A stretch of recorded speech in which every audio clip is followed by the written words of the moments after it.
অস্থির, তুমি তো রান্নার বস। আসসালামু আলাইকুম। আমার নাতির পছন্দের খাওয়া চিকেন ঝাল ফ্রাই। আজকে আমি চিকেন ঝাল ফ্রাই করবো রেস্টুরেন্টের মতো। আফরিন গেছে স্কুলে, স্কুল থেকে আইয়ে খাইবে।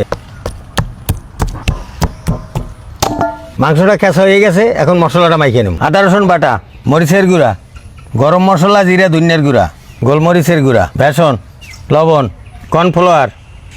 এবার সবগুলো মাংসের সাথে মিক্স করে নেব। মশলা মাখা হয়েছে, এখন 10 মিনিটের জন্য ডাকিয়ে রাখবো। 10 মিনিট হয়ে গেছে, এবার একটু লেবুর রস দিয়ে ভাজিয়ে নেব।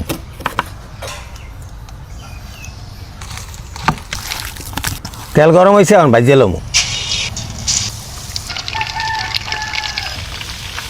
চিকেন ফ্রাই হয়ে গেছে, এখন উঠে গেলাম। চিকেন ঝাল ফ্রাই হয়ে গেছে, আমার নাতিও আইয়ে পড়ছে। তোমার পছন্দের ঝাল ফ্রাই করছি। এটা তো আমার খাইতে অনেক ভালো লাগে। দাদা তুমি তো পছন্দ করো রান, তা রান্নাই দিই না। বিসমিল্লাহ। দাদা অস্থির, তুমি তো রান্নার বস। দর্শক, আমি বলে রান্নার বস, আমার নাতি কয়। দর্শক, সুপার মজা হয়েছে।